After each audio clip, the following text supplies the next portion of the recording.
جبکہ میرے سے کچھ دن پہلے پوچھا گیا کہ جی آئی پی پی کے اندر بندے ہیں، ان میں سے کون جیل میں؟ میں نے کہا فواد چودھری.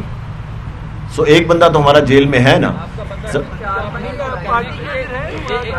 میں آپ کو یہ بتا دوں، میری بات سن لیں. جس دن پارٹی فارم ہوئی تھی اسی طرح ہم بیٹھے ہوئے تھے نا پرل کانٹیننٹل کے اندر، 2 سیٹیں چھوڑ کے فواد چودھری میرے ساتھ بیٹھا ہوا تھا. تو اگر وہ بیٹھا ہوا تھا تو پھر آ کے ٹی وی پہ کہہ دے کہ میں نہیں ہوں آئی پی پی میں، یا تو وہ آ کے خود کہہ دے کہ میں آئی پی پی میں نہیں ہوں، تو فیصلہ ختم ہو جائے گا. جب ایک میری بات ختم کر، آپ بتا دیں، چلیں آپ پہلے. آپ نے بات کی فواد کو اپنی پارٹی کا حصہ قرار دے ہیں، جبکہ جو ہاشم ڈوگر صاحب ہیں جو آپ کی سیکٹری کمیشن پنجاب ہیں، وہ اس چیز کو کہہ چکے ہیں کہ وہ ہماری پارٹی کا حصہ نہیں ہے. یہ تضاد تھوڑا سا نہیں، میں صرف یہ کہتا ہوں کہ جس دن فواد چودھری، آپ ان سے کیوں نہیں پوچھتے ہیں؟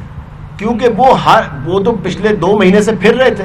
آپ نے ان سے پوچھنا تھا کہ جی جب آپ یہاں پہ آئے ہوئے ہیں، آپ بیٹھے ہوئے تھے جس دن پارٹی فارم ہوئی ہے، آپ اس پریس کانفرنس میں تھے، آپ پارٹی میں ہیں یا نہیں ہیں، وہ آپ کو بتا دیں گے. میں سمجھتا ہوں جو بندہ پریس کانفرنس میں بیٹھا ہوا تھا اور اس نے آ کے تردید میڈیا پہ نہیں کی، یا ویڈیو بنا کے کوئی ڈال دے کہ جی میرا آئی پی پی کے ساتھ کوئی تعلق نہیں ہے، پاکستان زندہ باد، بات ختم ہو گئی.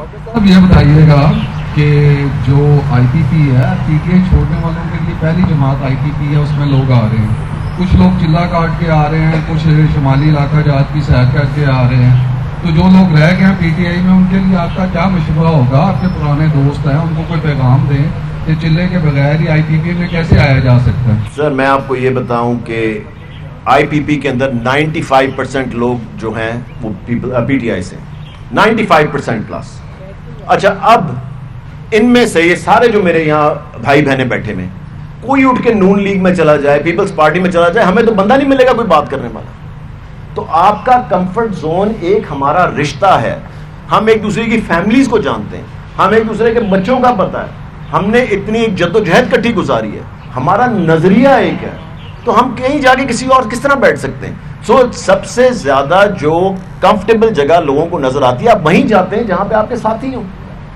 اس لیے جب سب بھائی کہتے ہیں یہاں پہ سارے پیپلز یہ پی ٹی آئی کے لوگ ہیں، پی ٹی آئی کے لوگ اس لیے ہیں یا اس لیے آ رہے ہیں کیونکہ یہاں پہ سب سے زیادہ ان کے لیے کمفرٹ زون ہے. اب مجھے پتا ہے کہ سعدیہ کو میں 15 سال سے جانتا ہوں، سمیرہ کو، ان کی والدہ کو میں 15 سال سے جانتا ہوں. اس لیے ان کی فیملیز کو، جس طرح میرے یہ باقی سارے بھائی بہنیں پیچھے بیٹھے میں، سب کو میں 15 سے 10 سال سے جانتا ہوں. تو ان کے لیے تو وہی کمفرٹ زون ہے جہاں پہ آنا.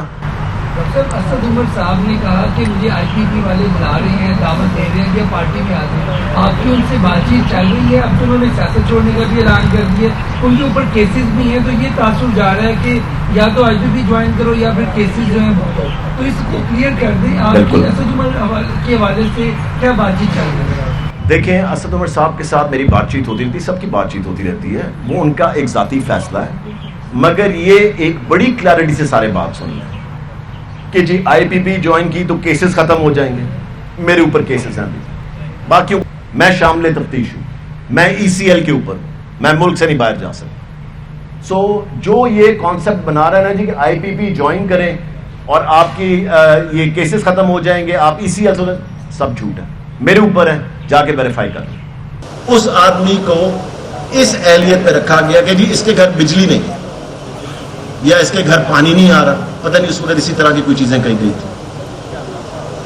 عثمان بزدار صاحب کے والد صاحب ایم پی اے رہ چکے تھے، وہ خود الیکٹڈ آفیشل رہ چکے تھے. اگر ایک الیکٹڈ آفیشل کے گھر میں بجلی اور پانی نہیں آ رہا تو سب سے پہلے تم اس کا گریبان پکڑنا چاہیے کہ تم ایک الیکٹڈ آدمی ہو، تم اپنے گھر کے حالات نہیں ٹھیک کر رہے، تم نے کسی اور کے گھر کے حالات کیا ٹھیک کرنے؟ تم اپنے گھر بجلی نہیں دے سک رہے، تم اپنی سڑک نہیں بنوا گھر کے تک بنوا سک رہے کہ لوگ تمہارے پاس پہنچ سکے جنہوں نے تمہیں ووٹ ڈالا ہے، تو تم نے باقیوں کے لیے کیا کیا؟ بات اہلیت کی ہے. اگر اتنے پارٹی میں اور کوالیفائڈ لوگ ہیں جن کو سی ایم بنایا جا سکتا، جو کہ اتنا بہتر پرفارم کر سکتے، جو ایک جدوجہد میں تھے، اس آدمی کو تو پتہ ہی نہیں تھا کہ ہم لوگ کس پروسیس میں سے گزر کے یہاں آئے. اس آدمی کو تو اندازہ ہی نہیں تھا کن تکلیفوں میں سے یہ سب لوگ گزرے اور ساری پی ٹی آئی گزری ہے. ایک موقع پہلی دفعہ ملا اور ہمیں تحفہ ملا عثمان بزدار.